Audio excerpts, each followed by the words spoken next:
Bonjour à toutes et à tous, j'espère que vous allez bien. On va reprendre la fin de cours de notre séance 2, ok? À cause de blocage, de tout ce qui est arrivé hier. Je voulais finir au moins la première partie de notre contenu pour qu'on puisse avancer de la meilleure manière possible. Alors, si vous avez tout capté, tout compris, n'hésitez pas à avancer la vidéo jusqu'à la partie où on s'est arrêté. Mais si vous avez raté une partie, vous pouvez commencer. Je vais faire un petit récap des choses dont on a déjà parlé. Ok, on a commencé par cette récap. Là, c'est le récap de la première séance, donc je ne vais pas répéter une troisième fois. On a parlé de qu'est-ce qu'on entend par finance publique. On a parlé de qu'est-ce qui signifie public. Et ici, j'ai expliqué que dans la littérature internationale, lorsqu'on parle de l'État, normalement, on parle de l'État comme cette grande entité, les secteurs publics en général. On parle dans une vision plus large. Et donc, ça va comprendre l'État, les collectivités, la sécurité sociale, c'est un pouvoir distinct, ok? Et financé par des prélèvements obligatoires surtout. La notion d'État en France, elle est spécifique. Ça veut dire il y a l'État, il y a les collectivités, il y a la sécurité sociale. Ce sont des champs d'action différents. Donc, lorsque je parle de l'État aujourd'hui, ça va être dans le sens de la littérature internationale, dans le sens plus large, ok? Et pour la séance d'après aussi. Lorsqu'on parle de budget, pour la troisième séance, on va commencer à parler du budget de la France. Et là, l'État, c'est vraiment la partie nationale, séparée des collectivités, des sécurités sociales. Pourquoi est-ce qu'il faut un champ d'études pour les finances publiques? Qu'est-ce qui les différencie de privé? Encore une fois, je passe vite, c'est la production de biens et services non marchands. Ça veut dire hors la logique des marchés. C'est quoi la logique des marchés? On peut penser à un marché des fruits et légumes, par exemple. Il y a des vendeurs, il y a des acheteurs, et on se met d'accord à travers un prix.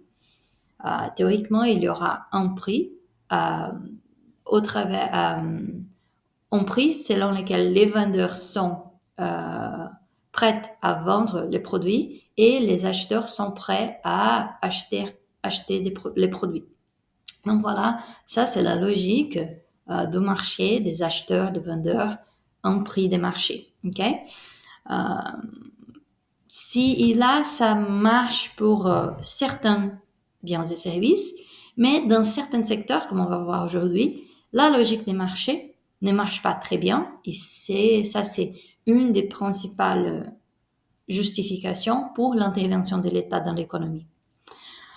Une deuxième chose, c'est que l'État, il n'a pas besoin de faire de profit. Donc la France, par exemple, ça fait des décennies qu'elle a un déficit, que l'État, on va dire, les dépenses de l'État sont supérieures aux recettes. Alors, pourquoi est-ce que c'est bon ou mauvais?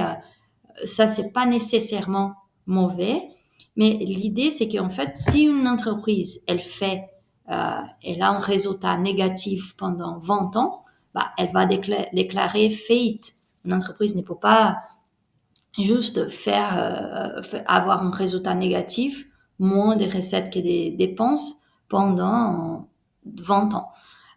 Les États, au contraire, ils sont des entités très complexes. Très souvent, l'État va dépenser pour absorber une dépense qui serait autrement une dépense des ménages, une dépense des entreprises. Donc, c'est beaucoup plus complexe à la discussion pour l'État. Et l'État n'a pas besoin de faire de profit. Il peut faire des déficits de manière récurrente sans nécessairement déclarer faillite. Okay? Ce qui va élargir les possibilités d'action de l'État de plusieurs manières différentes.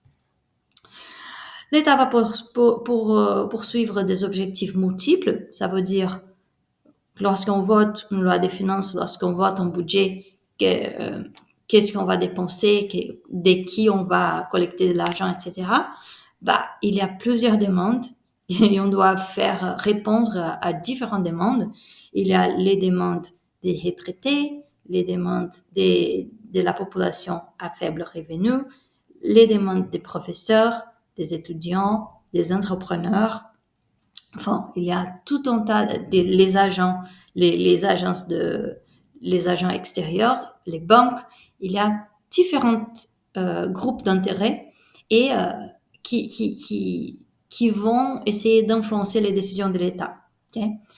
Et l'État, il a des pouvoirs exclusifs, notamment, surtout les pouvoirs de prélever de l'argent, de collecter des impôts, des contributions, de manière involontaire. Ça veut dire on est à la société, on est un peu obligé à payer les impôts. Bien sûr qu'il y a des gens qui échappent à l'impôt, mais de manière légale, on ne peut pas choisir de payer ou non l'impôt, c'est obligatoire. Ok, donc la séance d'aujourd'hui, l'action de l'État et son évolution sur longue période. Je vais me concentrer sur le numéro 1. Je préfère parler de numéro 2, l'évolution sur longue période, avec vous. La bibliographie pour la première partie des différentes formes d'action de l'État, c'est Musgrave, ok? Public Financing Theory and Practice, chapitre 1. Et pour la partie 2, l'évolution sur longue période, c'est les livres des Rouart, Économie des finances publiques. Il y a aussi quelques articles qui ne sont pas obligatoires, mais ils sont utiles. Je vous recommande de lire des podcasts, des articles, écouter des podcasts, lire des articles, suivre l'actualité pour rester informé, pour être capable petit à petit à développer une opinion, un avis sur ce qui se passe dans l'actualité, sur ce qui se passe concernant les finances publiques. C'est important. Ok, je commençais avec cette question. Où l'État est les plus grands, en Finlande, en Chine ou aux États-Unis? Pourquoi? Parce que très souvent, on regarde dans des bouquins, dans la télé, des propos comme par exemple, on met un après l'autre, différents États.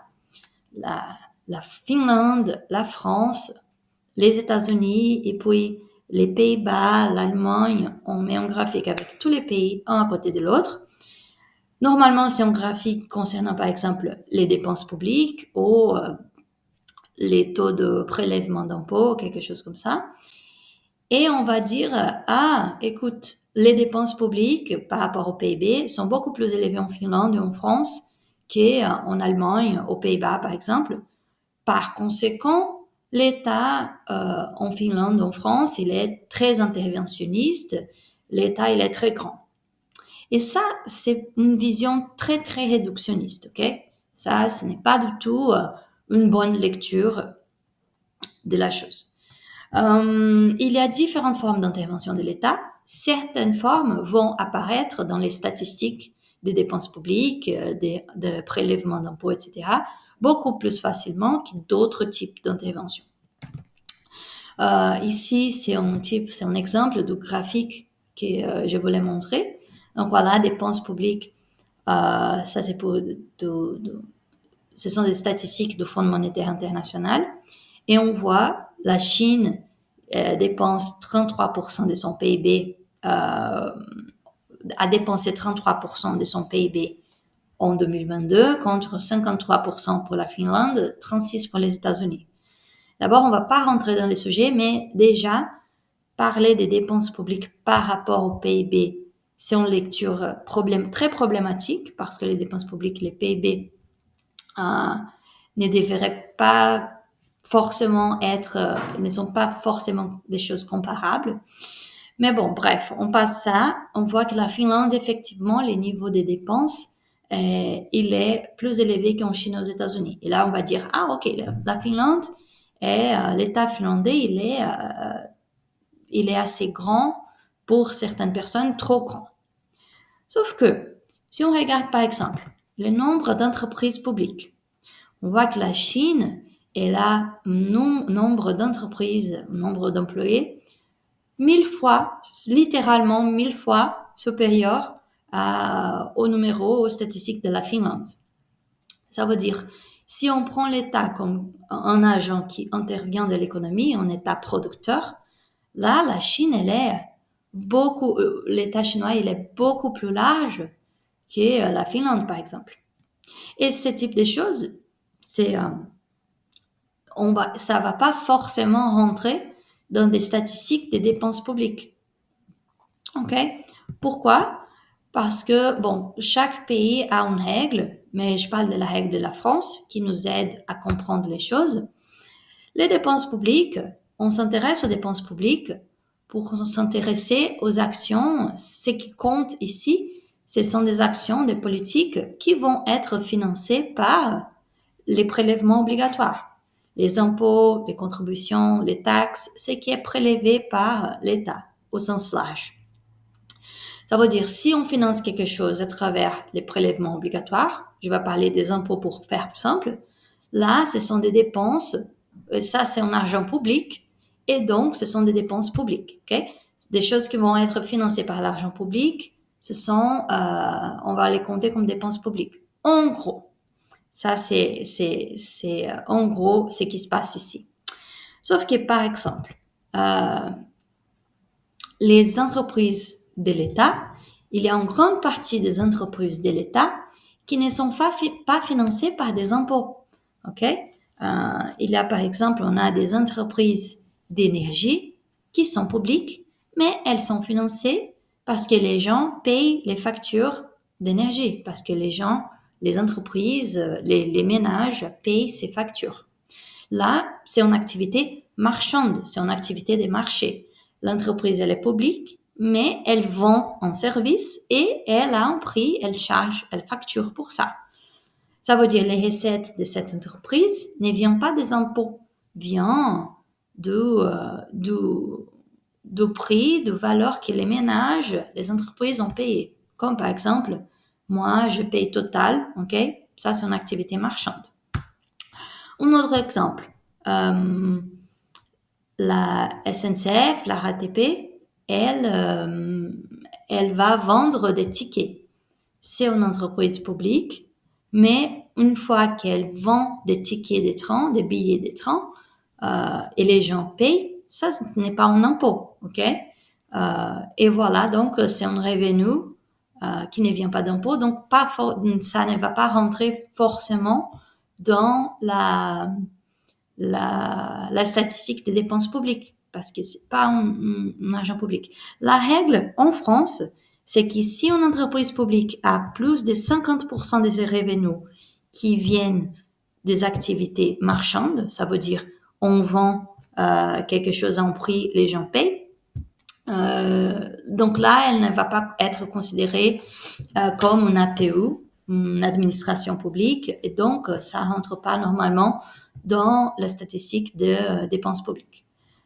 Alors, je suis désolée, mais ça c'est la lecture générale. Il y a des exceptions. On va pas parler de ça maintenant, mais sachant que ça c'est la règle générale.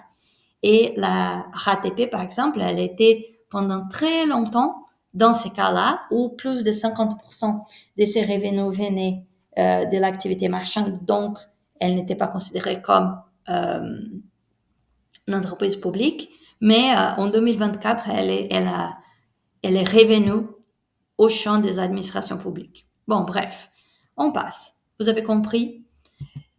Une autre partie, un autre exemple, c'est pour les États-Unis. On entend souvent dire que les États-Unis ont un État pro-interventionniste. Okay?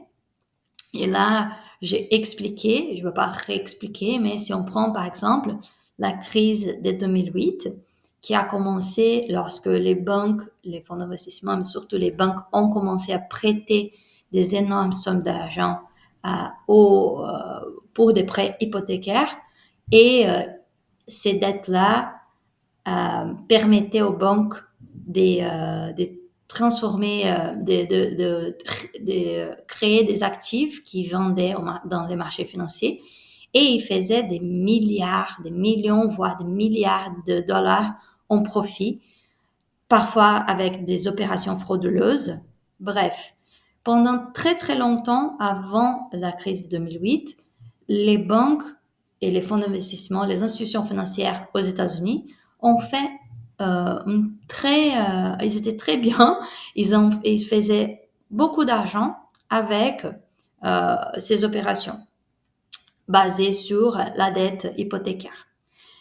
À un moment donné, en 2007, environ 2007, fin 2007-2008, la crise a explosé, okay, parce que les gens n'arrivaient pas à payer leurs dettes. Et là, les banques ont commencé à être menacées de faire faillite. Des banques il y avait des chiffres d'affaires de milliards de dollars chacun. Et d'un coup, il y avait une menace de faillite dans plusieurs banques à la fois. Là, George Bush, il va à la télé, il s'adresse à la population, il dit qu'il annonce un plan de sauvetage de banques. Bon, d'un coup, il a mis à disposition pour éviter la faillite des banques un programme qui s'appelait TARP et qui il a mis à disposition des banques environ 700 milliards de dollars pour éviter la faillite des banques. Et ça, c'était juste la première phase de ces plans. Si on prend tous les programmes d'aide ensemble, on dépasse des 1000 milliards d'euros en aide aux banques. Okay? Alors, les problèmes, c'est que pendant cette crise-là, en même temps, comme c'était une crise de la dette hypothécaire, donc les gens n'arrivaient pas à payer leur dette hypothécaire. L'hypothèque, c'est la dette qu'on utilise pour s'acheter notre maison. Donc, environ autour de la crise, plus de 10 millions de personnes ont perdu leur maison, ont été éjectées, expulsées de leur maison à cause de la crise. Et là, les plans de sauvetage pour les banques a été beaucoup plus actifs que les plans de sauvetage pour les gens. Ce qui a entraîné une grande mobilisation aux États-Unis qu'on appelle les Occupy Wall Street. Pour dire que les États-Unis, il a dépensé une énorme somme d'argent, il a énormément intervenu dans l'économie, mais c'est pour gérencier, pour gérer la crise, la crise de 2008. Est-ce qu'il a bien fait? Là, là on peut discuter, mais l'idée c'est que d'un coup il a élaboré un plan de plusieurs centaines de milliards, centaines de milliards de dollars pour éviter une augmentation de la crise, pour éviter que la faillite de certaines banques enchaîne la faillite d'autres banques. Okay? Parce que l'idée, c'est que si les systèmes financiers s'effondrent, il y a plusieurs ménages, plusieurs entreprises qui ont leur argent, qui dépendent de l'argent du système financier, des banques, des fonds d'investissement, qui ont leur argent épargné là-bas, etc. L'idée, c'était de dire que les systèmes financiers, il était important pour l'épargne des gens, pour les financements de l'économie. Et donc, si le système s'effondrait, alors il y aurait des conséquences pour les entreprises, les ménages. L'idée, c'est ça. Après, c'est très, très controversé la manière dont ils ont fait ça. Il y avait beaucoup d'autres possibilités. Okay? Si vous voulez, il y a un documentaire qui a, comme j'ai dit en classe, un documentaire qui s'appelle Inside Job, travail interne, quelque chose comme ça, Inside Job de 2010, qui a gagné le Oscar des meilleurs documentaires et qui qui explique un peu toutes ces dramas-là. OK. Donc, l'idée, c'est que moi, j'ai mis ici les dépenses en défense pour montrer que les États-Unis, aussi, de manière prolongée, ils sont de loin l'État qui dépense le plus dans le secteur militaire. beaucoup plus que d'autres pays qu'on pense qui sont des États grands, comme la France, la Danemark, etc. Donc voilà, juste un autre exemple. Mais la conclusion, c'est que la bonne question n'est pas est-ce qu'un État intervient plus qu'un autre dans l'économie. La différence, elle est moins quantitative et plus qualitative. Qu'est-ce que l'État fait? Comment il intervient? Pour qui? Et c'est important de se rappeler aussi que certaines dépenses sont plus visibles que d'autres. OK? Quel rôle peut-on déduire de ces exemples? Là, on a discuté, on a vu que les dépenses publiques élevées, comme dans le cas de la Finlande par exemple, une partie de ça, c'est parce que les États essayent de réduire des inégalités, donc il a une fonction redistributive. Lorsqu'un État, comme en Chine, il produit, ça c'est, il veut produire, il veut allouer les ressources de l'économie d'une manière spécifique. Il veut produire certaines choses pour certaines personnes, pour certaines entreprises ou personnes, certains agents, avec certaines finalités. Par exemple, la Chine, les entreprises chinoises ne sont pas des entreprises des brosses à dents, par exemple. Les entreprises publiques chinoises sont des entreprises des infrastructures, parce que l'infrastructure, c'est nécessaire pour le développement de l'économie. Donc, il a des objectifs là-dessus. Et ça, c'est la fonction qu'on va appeler allocative. On va revenir à cela. Et on a vu les cas des États-Unis, par exemple, c'était une tentative de gérer des crises, donc une tentative de stabiliser l'économie. Ok, donc on a utilisé ces exemples-là pour faire ressortir les trois fonctions de l'État. Et maintenant, je vais expliquer vraiment la théorie des Musgrave. Richard Musgrave, il a distingué trois fonctions classiques de l'État, la fonction d'allocation, la fonction de redistribution et la fonction de stabilisation. Et cela nous aide à comprendre que il n'y a pas vraiment une compétition entre l'État et les secteurs privés.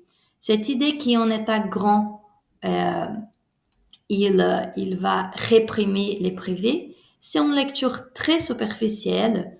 Parfois, peut-être, dans certains cas, ça peut être le cas, mais si on regarde l'histoire du développement économique dans les pays riches, ce n'est juste pas correct de dire qu'un État qui intervient dans l'économie va nuire les privés. Et c'est très souvent le contraire. Okay?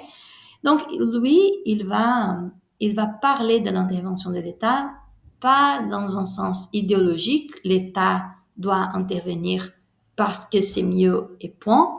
Non, il va donner des explications de pourquoi les secteurs privés, dans certains secteurs, la logique privée de profit, de prix, elle a du sens, elle peut marcher si on veut, mais pourquoi il y a certains secteurs de l'économie où les secteurs privés, l'activité privée n'a pas la volonté d'entrer, ou si elle rentre, elle ne serait pas efficace, ou elle pourrait rentrer dans ces secteurs, mais elle ne devrait pas rentrer. Okay? Donc, c'est pour certains cas. Et là, on va expliquer. Donc, la fonction d'allocation, les budgets publics, les finances publiques, ok, pourquoi est-ce que l'État doit avoir de l'argent pour remplir, selon lui, trois fonctions. Selon lui, et ça c'est à la page 6 du texte original, les budgets publics va servir à trois fonctions principales. Un, assurer la fourniture de certains biens, c'est la fonction allocation. Deux, ajuster la distribution des revenus et des patrimoines, c'est la fonction redistribution. Et trois, maintenir l'emploi, la stabilité des prix, la croissance, c'est-à-dire gérer des crises, c'est la fonction stabilisation. Alors, si on commence par la fonction d'allocation, le concept d'allocation. Allocation, c'est la manière dont les ressources d'une économie sont utilisées. Okay?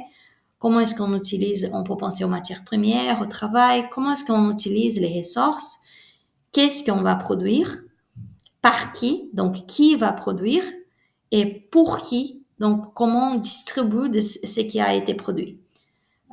Allocation, c'est l'utilisation et distribution des ressources, quoi, par qui, pour qui. Okay? L'État, dans ces cas, il va intervenir pour assurer une meilleure utilisation des ressources. Pour des questions économiques, pas écologiques, pas idéologiques, des questions d'efficience économique.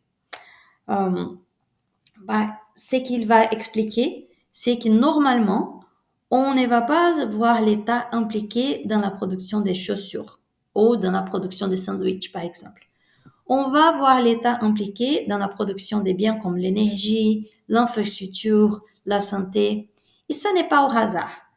C'est parce que dans ce type de secteur-là, il y a ce qu'il appelle les défaillances des marchés. Dans les textes que je vous ai donnés, la traduction c'est échec des marchés, mais je pense que c'est plus les termes corrects, c'est défaillance des marchés, mais n'importe.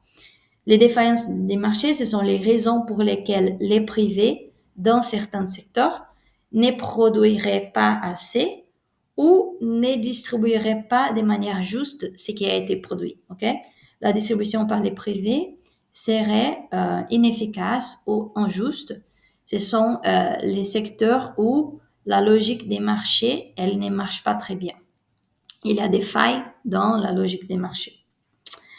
Donc voilà, il y a des arguments techniques pour expliquer pourquoi l'État intervient dans certains secteurs. On va expliquer quelles sont les conditions pour que la logique des marchés, la logique du privé marche bien. La compétition et l'exclusion. Ici, on doit déjà avoir clair que la logique des marchés, on a des vendeurs, des acheteurs et ils se mettent d'accord avec en prix. Okay? Donc, on continue dans cette petite image-là. Alors, pour que cela fonctionne, il faut deux choses. Premièrement, une compétition. Si on pense aux vendeurs, par exemple. La compétition, ça veut dire qu'il y a surtout plusieurs vendeurs en compétition les uns avec les autres.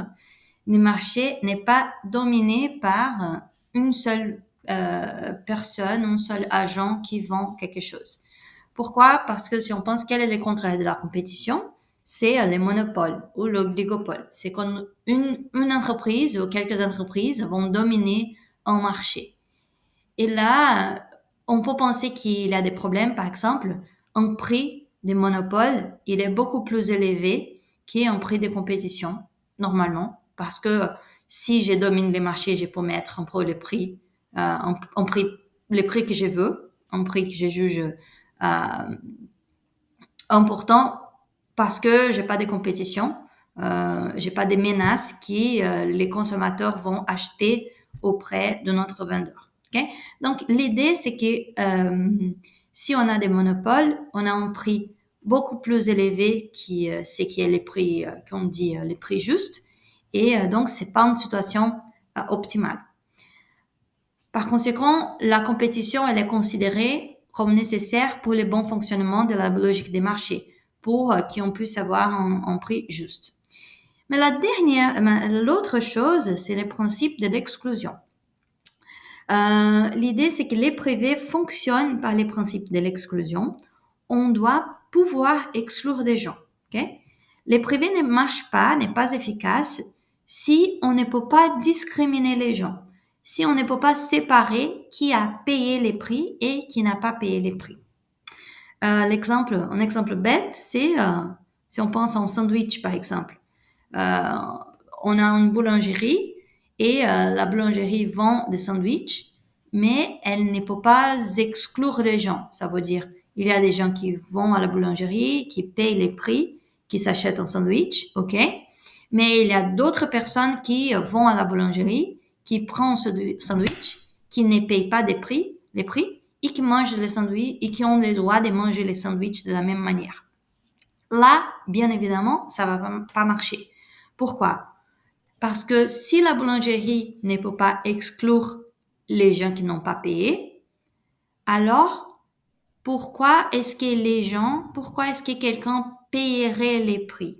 Ok, on est d'accord? Pourquoi est-ce que moi, je vais payer pour quelque chose s'il y a une autre personne qui peut accéder à la même chose que moi sans les payer? Si une entreprise ne peut pas exclure les non-payants, alors les gens ne seront pas prêts à payer pour la chose. Et si on ne peut pas charger, si les gens ne payent pas, on n'aura pas de profits. Donc, euh, les principes, si on n'a pas d'exclusion, il n'y a pas de profit possible, car il n'y aurait pas des gens prêts à payer volontairement les prix. Pourquoi est-ce que je paierais les prix si je peux m'en bénéficier sans les payer, ok? Si je ne peux pas être exclu. Cette idée que une personne peut s'en bénéficier de quelque chose sans les payer, c'est ce qu'on appelle en économie les problèmes de passagers clandestins. Donc voilà, il n'y a aucun problème de dire que les privés, la logique des privés, fonctionne par les principes de l'exclusion.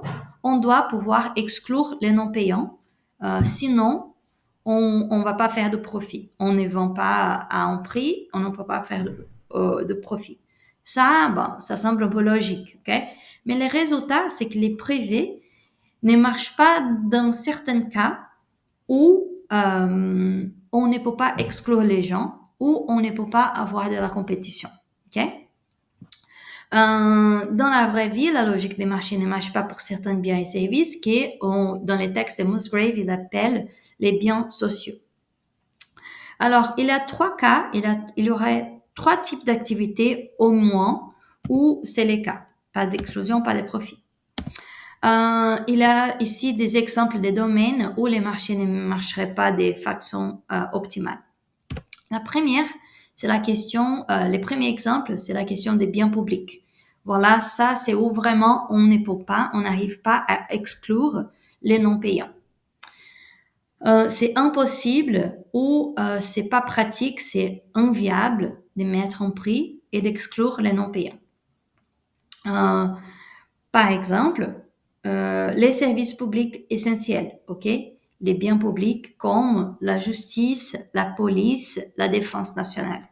C'est ça qu'on appelle les fonctions régaliennes, les fonctions de l'État.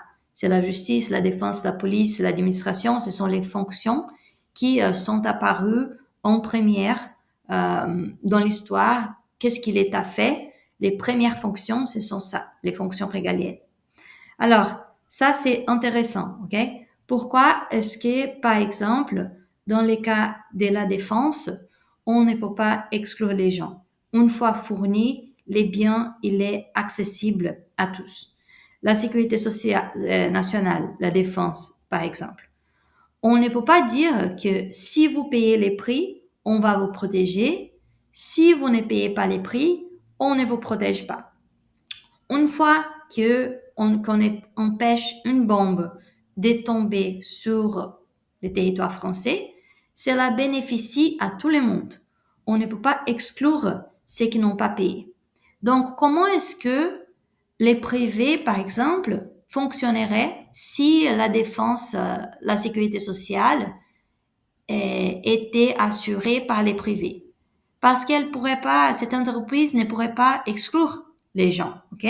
Une fois qu'elle empêche une bombe de tomber en territoire français, cela va protéger tout le monde. Donc, pourquoi est-ce que les gens paieraient de façon volontaire? Il faudrait quelqu'un que charge qui est capable de récolter des revenus, d'être payé de façon involontaire. Ça veut dire on est obligé à payer ce qui est l'État. Donc voilà, même chose avec l'éclairage public, par exemple. On ne peut pas allumer la rue juste pour ceux qui ont payé la tarif et de dire à ceux qui n'ont pas payé la tarif, à vous, vous n'êtes pas, vous ne pouvez pas voir la lumière. Ben, c'est impossible. Donc voilà, les principes d'exclusion, de pouvoir exclure les gens, est très important pour les privés et pour certains services, c'est juste difficile de faire ça. Et là, pourquoi est-ce que l'État pourrait le faire? Parce que pour l'État, on n'a pas l'option de payer les impôts ou non. Tout le monde doit payer, tout le monde doit y contribuer. Donc, on élimine ces problèmes de passagers clandestins, okay? Des gens qui veulent profiter sans les payer. Ok. Voilà. Le deuxième exemple, c'est qu'au-delà des fonctions régaliennes, il y a d'autres exemples des biens publics qui comprennent l'éclairage public, les pompiers. Mais là, j'ai mis un exemple intéressant. Les pompiers. Est-ce que les pompiers sont-ils un bien public? Et là, ça serait l'idée de mener cette discussion en classe. Alors, est-ce que les pompiers, vous pensez, sont bien publics ou non? Normalement, les gens disent que oui, il y a des choses, les services incendie, par exemple, devraient être considérés comme un bien public, c'est-à-dire un bien produit par l'État et financé par l'impôt. Pourquoi? Parce que on ne peut pas totalement exclure les non-payants. Ça veut dire que moi, je paye pas, on imagine, je ne paye pas les tarifs, les prix pour les services incendie. Mais si les pompiers évitent une maison de brûler, ça va me bénéficier aussi, si je suis à côté de cette maison, par exemple. Une fois que les pompiers évitent une maison à débrûler, arrêtent les feux, ça va réduire la pollution environnementale, ça va réduire les risques de dissémination pour d'autres maisons. Bah, ça va bénéficier les autres aussi, s'ils ont payé les prix ou non. Okay? Donc ça, on ne peut pas totalement exclure les non-payants. Tout le monde, ça c'est une raison. La deuxième raison, tout le monde en profite, même s'ils n'ont pas payé. Et donc, la logique des marchés, offre, demande, prix, ne marche pas. Il n'y a pas vraiment de profit possible parce que les gens auraient tendance à devenir des passagers clandestins. Alors, ça c'est l'idée, ok, la théorie. Et ce n'est pas au hasard que dans plusieurs pays, les services incendies ils sont menés par l'État, gérés par l'État, par les collectivités locales, à travers des taxes, des impôts, des choses qui sont payées de manière involontaire. La question, c'est que ce n'est pas le cas partout. Comme par exemple, aux États-Unis, j'ai mis en 2010, qu'est-ce qui s'est passé? Voilà les petits exemples que j'ai mis ici. Les pompiers laissent sa maison brûler. En fait, pour faire court, il y a Gene Krennic, cet homme-là à droite, et qu'est-ce qui se passe? Il y avait une taxe pour les services incendies de $75. Et je ne sais pas si c'était des questions financières ou des questions idéologiques, mais il a refusé de payer la taxe incendie. Et sa maison a brûlé, a pris feu. Et les pompiers, quelqu'un a appelé les pompiers, mais les pompiers, ils ont vu que Gene Krennic n'a pas payé la taxe et ils ont laissé sa maison brûler. Donc, ils étaient là, mais ils ont laissé la maison brûler parce que Gene Krennic n'a pas payé la taxe. Les problèmes, et là, c'était une mesure controversée, c'est que non seulement ça cause une énorme pollution pour les voisins, mais aussi dans ces cas-là, il y a 3 chiens et un chat qui sont morts dans l'incendie. Ok? Donc, c'est vraiment une question très délicate, très compliquée. Est-ce que les pompiers, les services incendie, par exemple, il n'y a aucune règle qui oblige un pays à rendre la défense, les services incendie, la santé publique financée par l'État, mais il y a très souvent de bonnes raisons pour les faire. Voilà, parce que les chiens n'ont rien à voir avec ça, les pauvres chiens. Bon, bref. Voilà, donc les services publics, par exemple, l'incendie, pour certaines peut être considéré comme un bien public, pour certaines d'autres peut être considéré comme un bien privé vous payez, vous pouvez accéder au service, ne voulez pas payer, pas de problème, vous ne pouvez pas accéder au service. Ça, c'est la logique d'exclusion qui régit les privés. Et dans ces cas-là, c'est très évident que ça, c'était la logique qui a été appliquée. Okay? Bon, un autre exemple, ce sont, au lieu des biens publics, ce sont des biens méritoires. Qu'est-ce que ça veut dire, les biens méritoires? Ça veut dire les biens, ça veut dire qu'on peut exclure ceux qui n'ont pas payé. C'est possible, mais on ne devrait pas les faire, ok? Ce sont des biens et services qui ne devraient pas avoir de prix et de subir un principe d'exclusion. Par des raisons éthiques, morales, d'externalité, ça veut dire des conséquences pour la population, ok? Par ces raisons-là, on se met d'accord que dans certaines choses, ne devrait pas être exclusive à ceux qui ont l'argent pour payer les prix. On les mérite, ça c'est l'idée des méritoires, on les mérite parce que on est d'êtres humains, on est des citoyens. C'est le cas par exemple de la santé, de l'éducation et d'autres droits citoyens. Encore à nouveau, il n'y a pas une règle universelle qui va obliger un État à rendre la santé publique, mais c'est considéré un bien méritoire. C'est possible d'exclure, mais c'est pas souhaitable. On ne devrait pas les faire par des raisons éthiques. Donc voilà, c'est ça que je voulais dire. Par des raisons morales, des valeurs de justice sociale, la société dans son ensemble, comme c'est pas le cas en France, estime que certains biens et services ne devraient pas avoir des prix, on ne devrait pas exclure les gens. Et ce n'est pas qu'en France, si on pense à la santé par exemple, une grande partie des pays, surtout les pays plus riches, dans une grande partie, la santé, elle est publique, on ne peut pas exclure les gens. Même au Brésil, il y a très peu de personnes qui le savent, mais le Brésil a un système public de santé. Est-ce que ça marche très bien tous les temps? Non. Mais si vous êtes, par exemple, même si vous êtes un étranger, si vous êtes n'importe qui et vous avez un accident, par exemple, vous pouvez aller dans un hôpital public et normalement, vous serez soigné. Donc, même dans les pays périphériques, le Costa Rica, il a un système de santé publique aussi, même dans les pays moins riches, on considère que la santé, les intérêts, l'économie devrait servir aux gens et non le contraire. Ça veut dire les marchés, la logique des marchés ne devrait pas être supérieure à la logique de protéger la santé des personnes. Okay?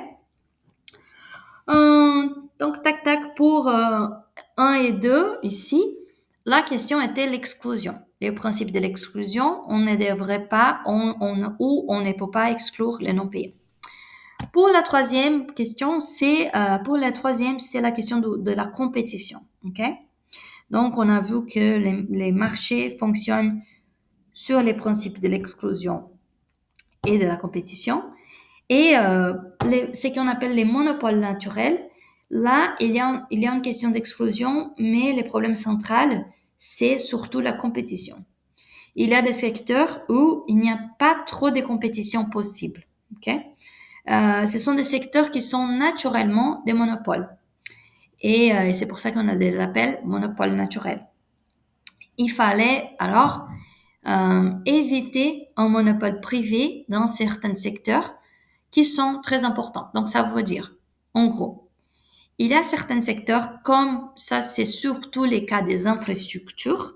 On pense aux chemins de fer, aux routes, aux ponts, aux réseaux d'électricité, des gaz, etc. Où, une fois qu'une entreprise elle commence à agir dans les secteurs et à dominer les secteurs, c'est très difficile pour les autres de faire concurrence. Okay? Là, normalement, ça peut être un monopole privé ou public. Mais la question, c'est que les privés, très souvent, ils n'auraient pas assez d'argent pour financer un énorme réseau d'infrastructures. Et s'il arrive à le financer, il pourrait mettre un prix très très élevé, ce qui pourrait nuire le développement de l'économie. Vous imaginez si on a un réseau d'électricité, mais le prix de l'électricité il est tellement élevé que les gens n'arrivent pas à avoir de l'énergie. Ça marche pas. Okay? Donc, si on pense à comment les secteurs d'infrastructure ils marchent, et ici, bien sûr, j'essaie de faire une chose relativement courte, mais vous avez les textes pour vous aider si vous n'avez pas tout compris. Mais si on pense à comment ces secteurs d'infrastructure, par exemple, marchent, normalement, on a besoin d'investissements massifs, donc pensez à combien d'argent ça coûte pour construire un réseau de chemins de fer qui traverse tous les pays, par exemple. On a besoin d'investissements massifs et normalement, l'État, il est capable de financer des infrastructures. L'État, il est capable d'élever de l'argent, beaucoup plus de l'argent qu'une entreprise. Et dans ces cas-là, un réseau, il est normalement plus efficace que plusieurs petits. Ça veut dire, par exemple, pensez au chemin de fer. Imaginez 3-4 lignes parallèles des chemins de fer, ok, d'entreprises différentes, mais qui sortent de la même ville et qui arrivent à la même ville. En fait, c'est juste pas nécessaire.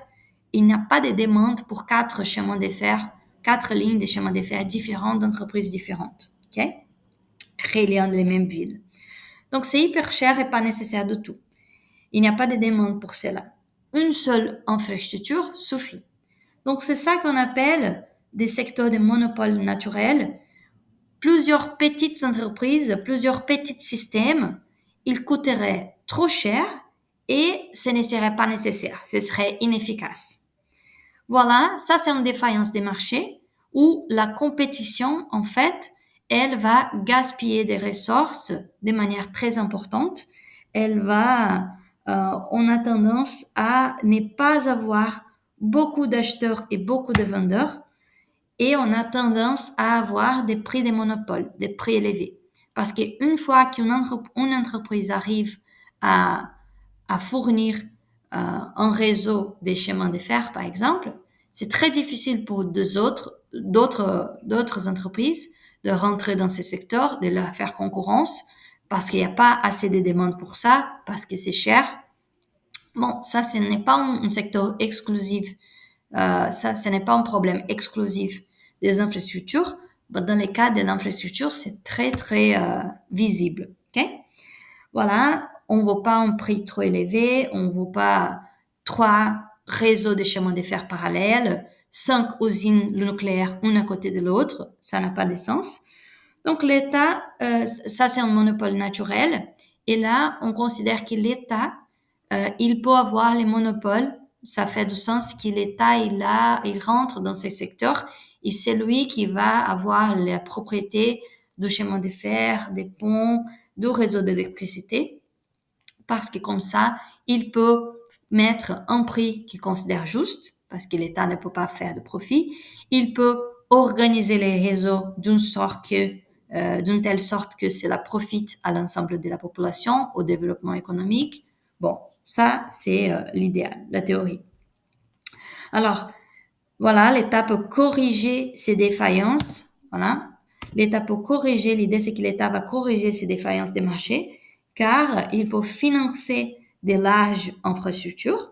Il n'y a aucun acteur qui peut mobiliser autant d'argent comme l'État, à travers la dette, à travers des impôts, et il peut garantir les prix justes. Okay? La question des monopoles naturels, par exemple, c'est hyper important, par exemple, dans les débats sur la crise écologique. Hein? Et comment est-ce qu'on va réaliser la transition écologique, par exemple? Ça, c'est une question où l'idée des monopoles naturels, elle apparaît. Pourquoi? Parce que si on parle de la transition écologique, on parle de la transition des investissements très, très élevés dans le secteur de l'énergie, dans le secteur des transports publics, dans le secteur des logements. Et ils sont des secteurs où des monopoles ont tendance à émerger naturellement. Ça coûte cher, plusieurs petits réseaux, c'est inefficace. Donc, on peut se demander si, le secteur privé, il a la capacité, l'argent nécessaire pour financer des travaux concernant la transition écologique qui coûte des milliards, parfois des 1000 milliards d'euros. Et deux, on peut penser si on devrait réserver cela à ceux qui ont la capacité de payer les prix. Est-ce qu'on peut et si les prix chargés lorsqu'on délègue cela aux entreprises privées, est-ce que ce serait un prix juste? Ok. Donc voilà, ça c'est ça nous donne des idées pour aujourd'hui. Donc, conclusion, même si les infrastructures ne sont pas des biens publics purs, ok, l'action de l'État, elle serait justifiée parce que on a des risques de monopole et on a des externalités positives des conséquences positives pour l'économie et la société. Voilà.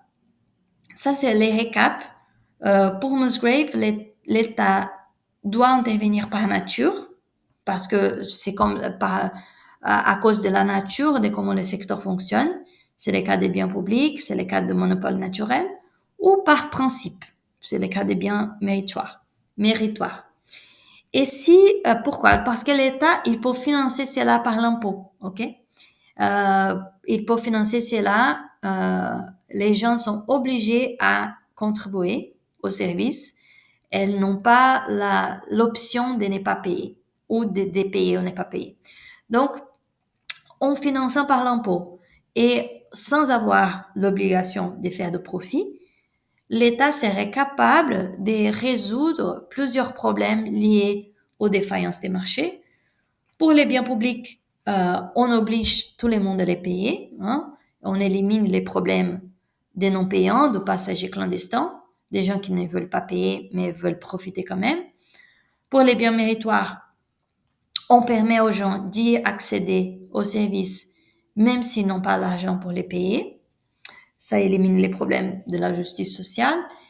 Et pour les monopoles naturels, on élimine les risques des monopoles privés où on aurait des prix élevés, des choix biaisés, etc. Voilà, ça c'est la fonction distribution. N'hésitez pas si vous avez des questions à bien sûr lire les textes et à me poser des questions dans les forums sur Cursus si vous voulez.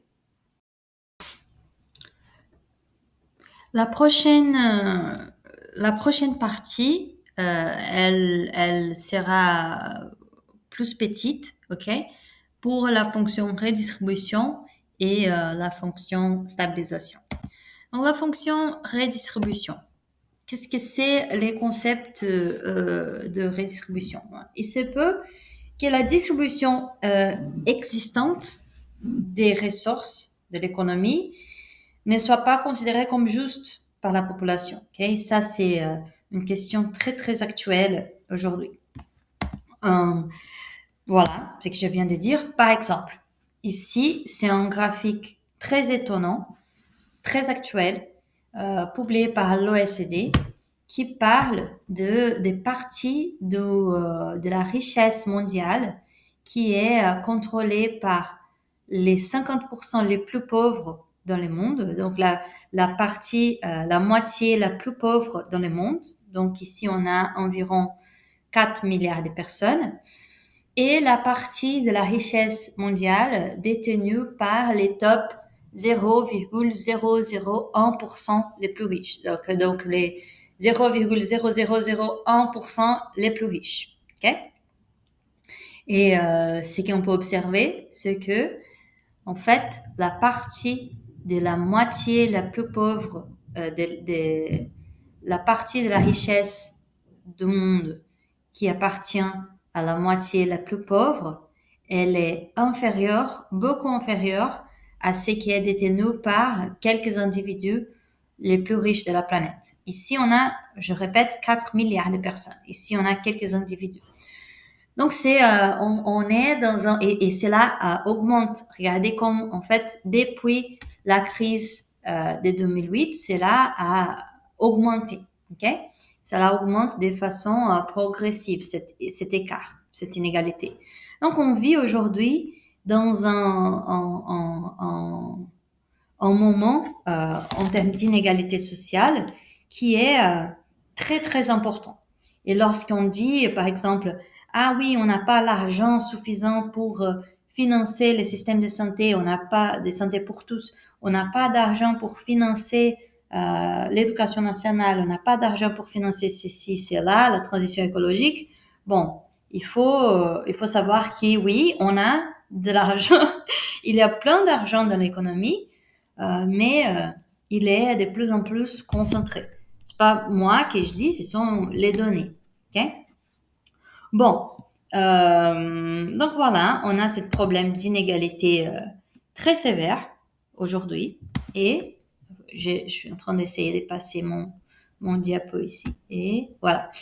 Et une autre chose qui c'est intéressant, c'est que pour la première fois, depuis 15 ans, en France par exemple, tous les milliardaires de moins de 30 ans sont en fait des héritiers.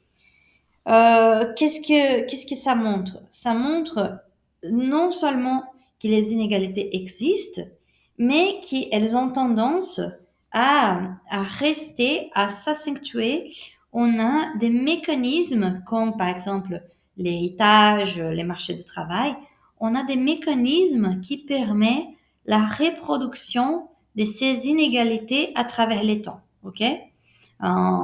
Ça veut dire que si les choses restent comme elles sont, en fait, les inégalités ne vont pas diminuer.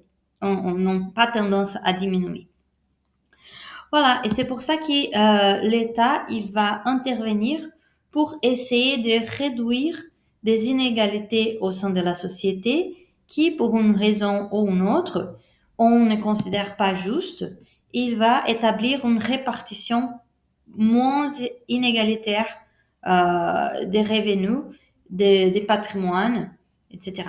Les revenus et des patrimoines ne sont pas la même chose, ok? Les revenus, c'est ce qu'on reçoit tous les mois, par exemple, les salaires, les dividendes.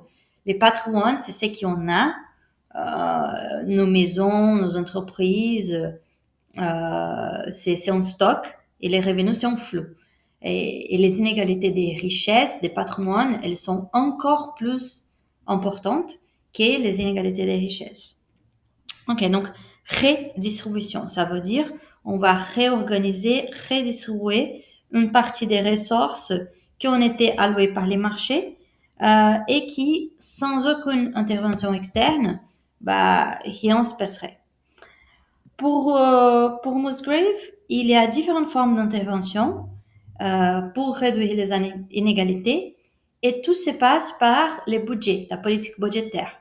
Ça veut dire comment est-ce qu'on collecte des recettes, des impôts par exemple, et comment est-ce qu'on les dépense. La fiscalité, on commence par les impôts, par la fiscalité. Alors, il faut avoir une chose très très claire. Si on parle de redistribution des revenus ou des patrimoines, si on parle de réduction des inégalités, les impôts, ce sont de loin la première et la chose la plus importante. Okay? Si on regarde dans l'histoire les pays, les épisodes où on a observé une réduction importante des inégalités, presque comme règle, on a passé presque tout le temps par un changement au niveau des impôts, la façon dont on collecte des impôts.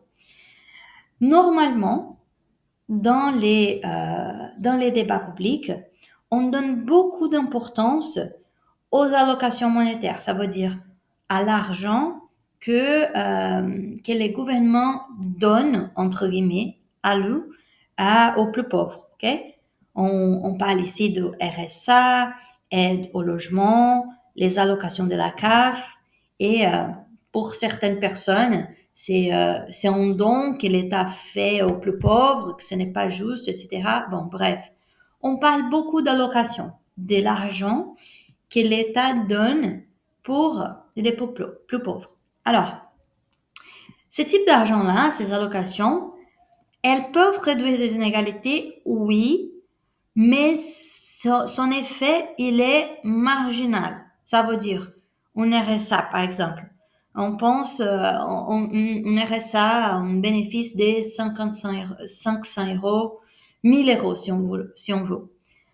Ça peut réduire les inégalités de la personne qui reçoit environ les restes.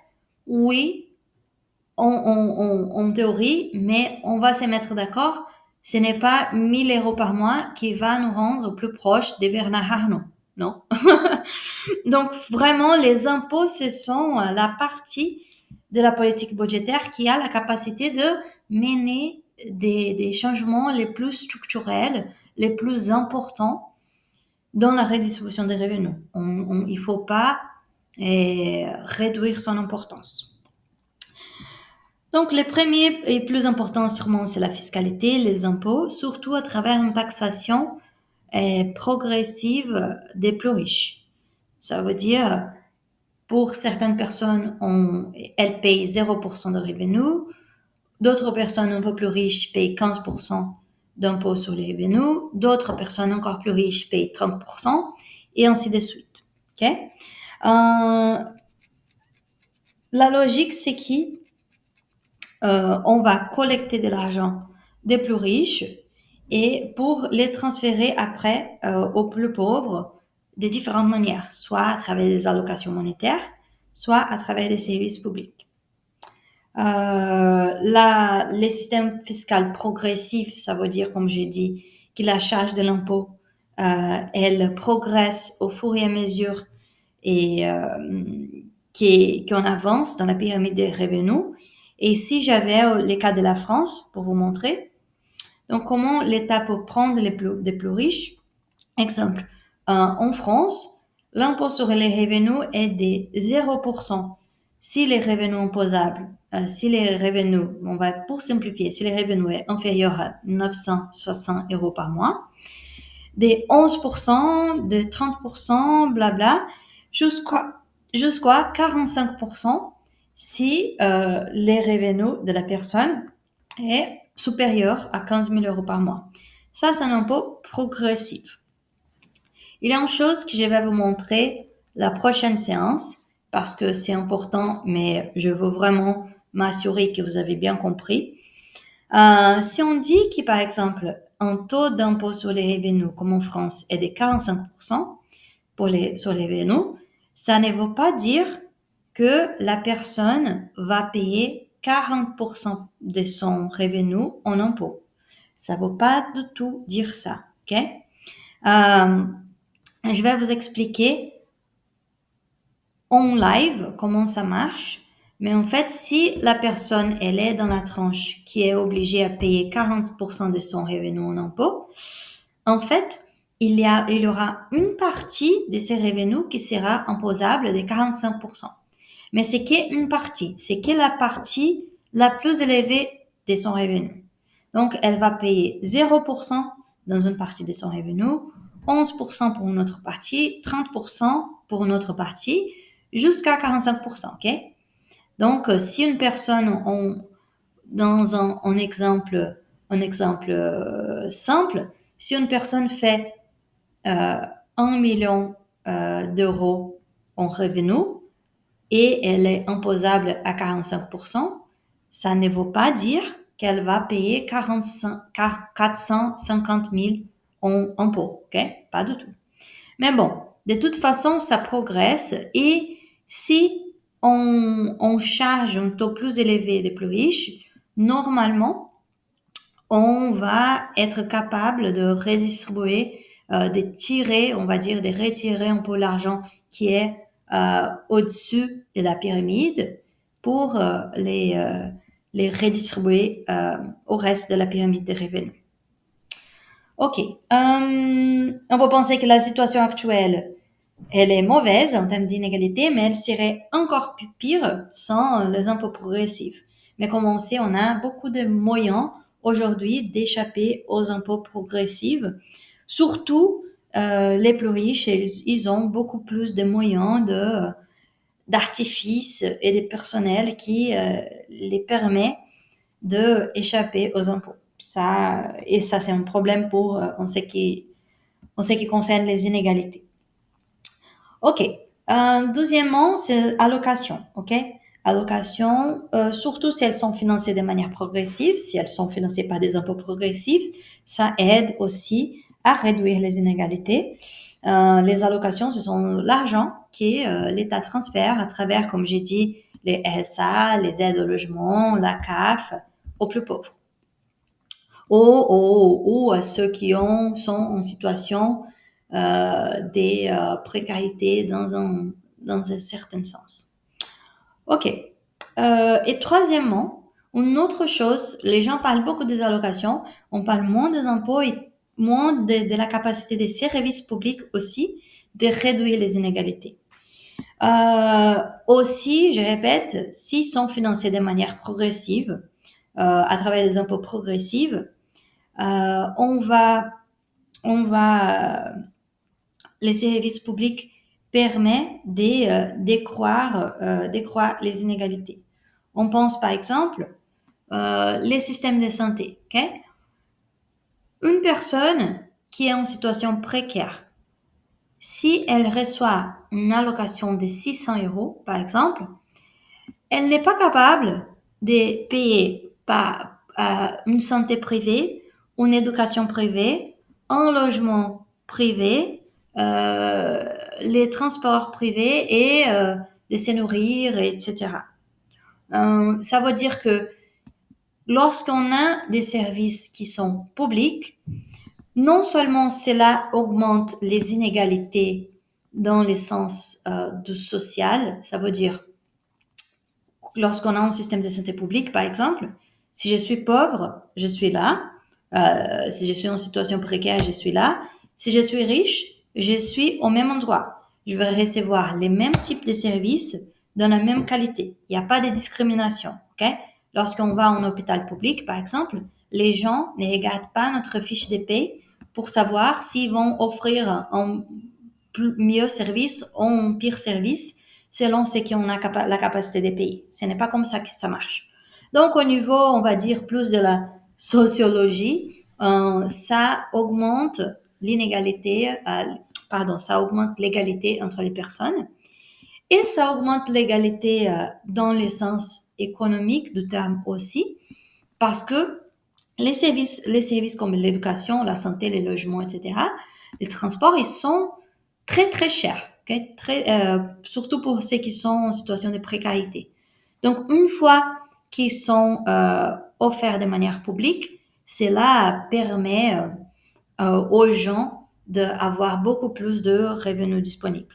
Il y a beaucoup de travaux qui montrent que les services publics ont en effet, voilà, c'est ça que je voulais montrer.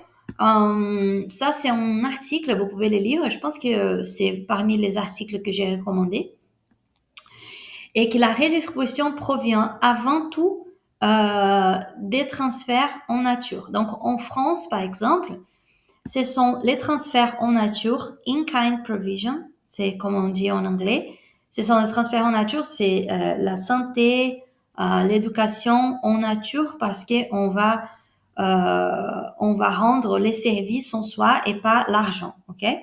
En nature, c'est le contraire des monétaires. En nature, c'est les services en soi. Par exemple, quand on offre des services de santé. Et monétaire, c'est quand on offre de l'argent. Et cette étude montre en fait, c'est une étude publiée par l'INSEE, l'Institut des statistiques de la France. Et qu'est-ce qu'il va montrer? Il va montrer que la plupart de la redistribution des revenus, de la réduction des inégalités en France vient avant tout du fait qu'on a des transferts en nature. Donc les services sociaux. Transferts en nature, les contraires de en nature, c'est monétaire. Donc en nature, c'est quand on offre les services en soi. Par exemple, on offre un service d'éducation, de santé. Ok, on n'offre pas. C'est pas comme si j'ai donné à quelqu'un l'argent pour se procurer un service de santé. Non, je rends les services de santé directement. C'est le cas de l'hôpital public. Donc, les transferts en nature, c'est surtout l'éducation, la santé, les logements, parce que la logique en France, différemment d'autres pays, c'est de offrir les services directement et pas d'offrir aux gens l'argent pour s'acheter cela dans les privés, par exemple. Donc voilà, cela montre que la santé, l'éducation, le logement, des choses comme ça ont contribué pour 50% de la réduction des inégalités. Puis nous avons l'effet des prestations sociales monétaires, ça veut dire l'argent qu'on donne en espèces. Ici, on parle surtout des minima sociaux comme les RSA, les revenus de solidarité active, les aides aux adultes handicapés, des allocations des minima sociaux, qu'on dit. Puis nous avons que cela a contribué de 23% pour la réduction des inégalités. Puis nous avons les services publics collectifs comme la justice, la police, qui a contribué avec 16%. Les retraites, 10%. Autres transferts, 4%. Et ce qui est très intéressant dans cette étude, c'est qu'il montre que, en fait, si on prend, oui, les impôts sur les revenus en France sont progressifs. Mais si on prend les systèmes d'impôts dans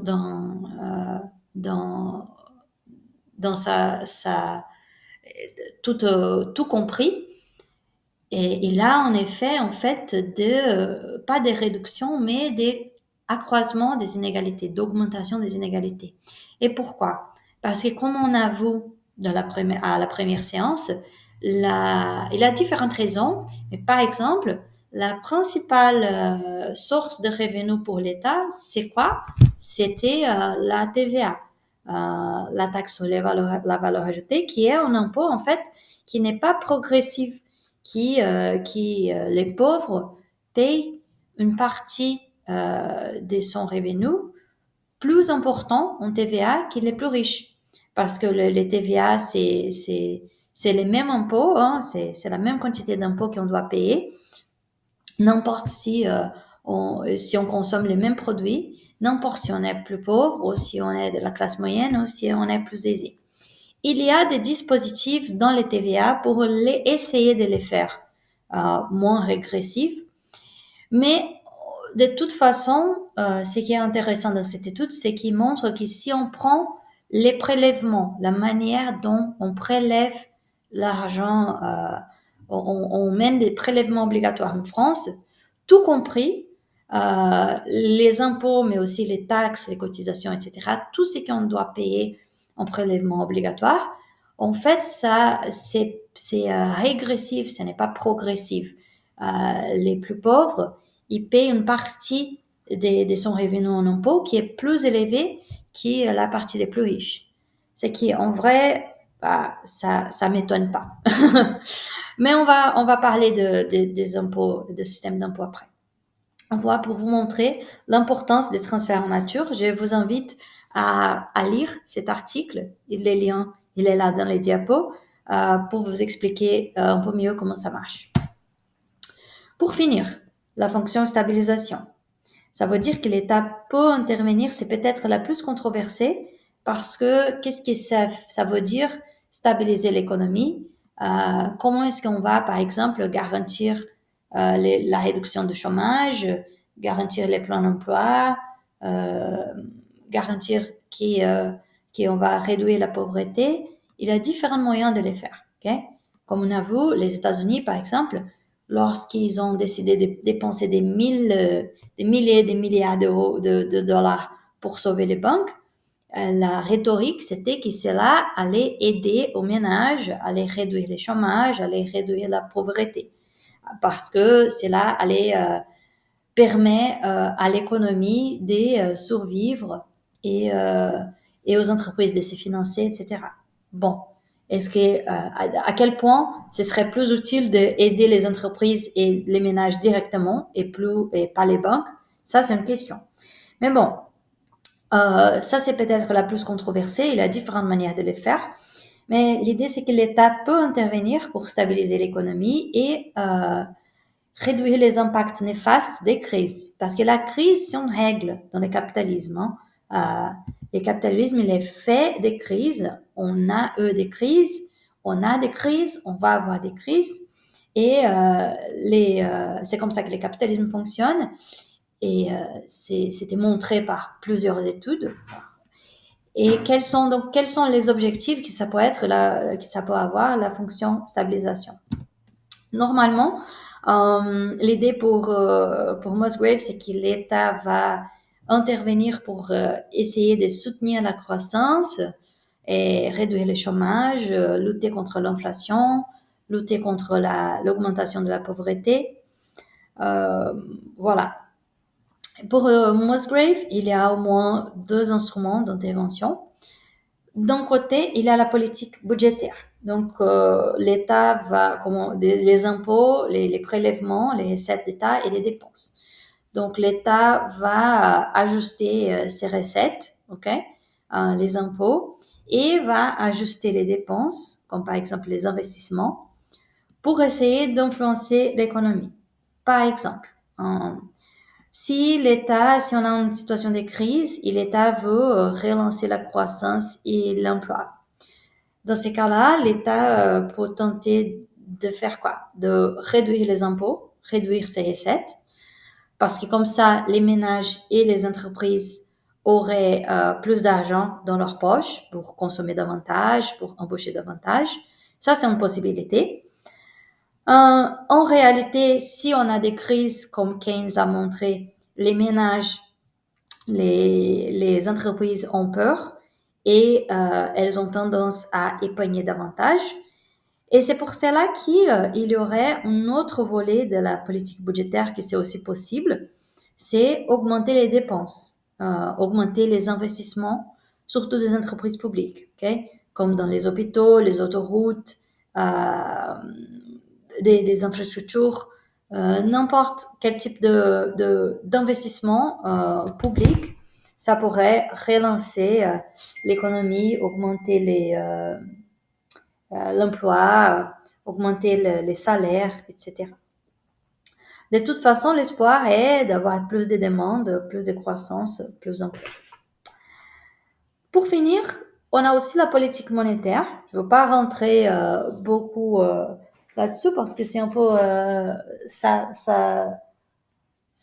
va un peu au dehors de notre sujet, mais par exemple, avec la politique monétaire, l'État, la Banque centrale, va faire quoi? Elle peut ajuster les taux d'intérêt dans l'économie ou la quantité d'argent en circulation pour stimuler, par exemple, la croissance. Okay? Comment est-ce que ça marche? En règle générale, quand vous réduisez les taux d'intérêt dans une économie, c'est moins cher d'emprunter de l'argent. Okay? Quand vous réduisez les taux d'intérêt, c'est moins cher d'emprunter de l'argent. Donc, les gens empruntent davantage, les entreprises empruntent davantage, les emprunts sont moins chers. Cela pourrait encourager les ménages et les entreprises à consommer, à investir.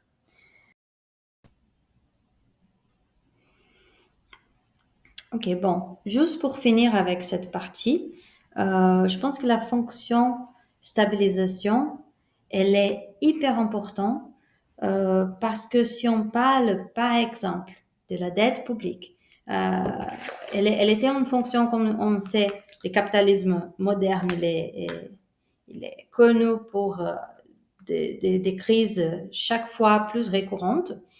Et on parle beaucoup de la dette publique, que la dette publique, par exemple, elle est en train de beaucoup augmenter.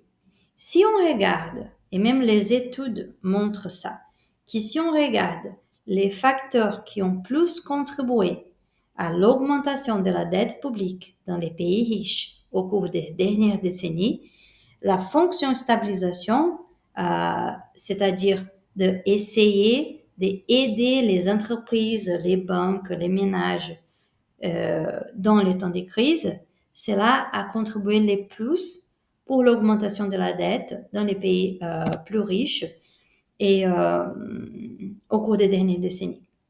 Donc voilà, ici, on a un graphique beaucoup plus que, par exemple, l'augmentation des dépenses courantes, ça veut dire les dépenses les dépenses normales, on va dire, qu'on a tous les années avec la santé, avec l'éducation, avec les logements, beaucoup plus. Ce qui contribue pour l'augmentation de la dette publique. Si on regarde les valeurs absolues, c'est beaucoup plus la fonction stabilisation que les services publics, par exemple. Donc ici, on a un graphique de la dette publique et qui vient du livre de Wolfgang Strick. C'est un livre que moi j'apprécie beaucoup. Et ça montre la croissance de la dette publique depuis 2007 en pourcentage de PIB. La partie la plus foncée, c'était l'augmentation de la dette publique jusqu'à la dette publique la partie de gris foncé, c'est la dette publique en 2007, ok? Et la partie en gris plus clair, c'est l'augmentation dès 2007 à 2014. Donc ça, ici, on ne parle pas de la pandémie. C'était la même chose avec la pandémie, mais ici on parle que de la crise financière, mais ça nous aide déjà à voir que, en gris plus foncé, c'était la dette qui existait en 2007, ok, depuis les débuts de l'histoire jusqu'à 2007. Et en gris, c'était juste l'augmentation de la dette qui a eu lieu dans les 7 années entre 2007 et 2014, quand les gouvernements ont mené des politiques surtout pour aider les banques, pour aider l'économie, mais surtout aider les secteurs financiers à sortir de la crise.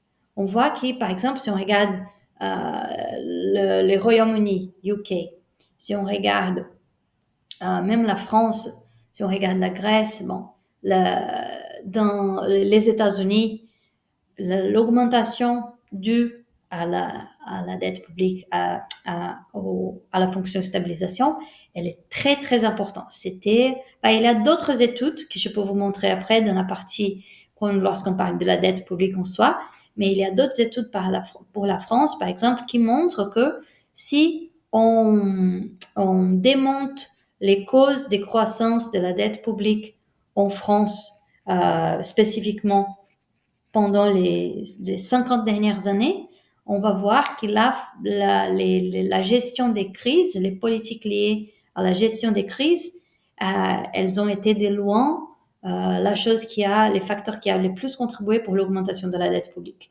Beaucoup plus que les services publics dont on parle très souvent comme les facteurs qui augmentent vraiment la dette. Donc voilà, juste pour vous montrer l'importance de cette question.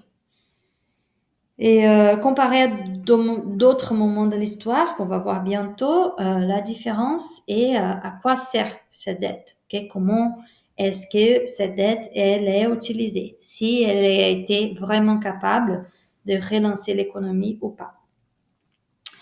Ok, donc juste un récap. J'ai le récap ici? Non. Donc juste un récap, on va distinguer 3 grands types d'activités budgétaires.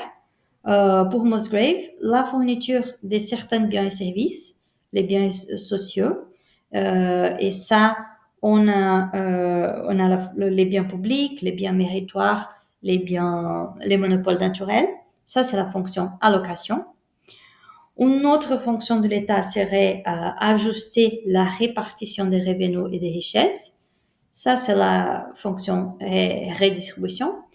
Et pour finir, on a des mesures destinées surtout à faire face au chômage, à l'inflation, à une croissance économique inadéquate. Ça, c'est la fonction stabilisation.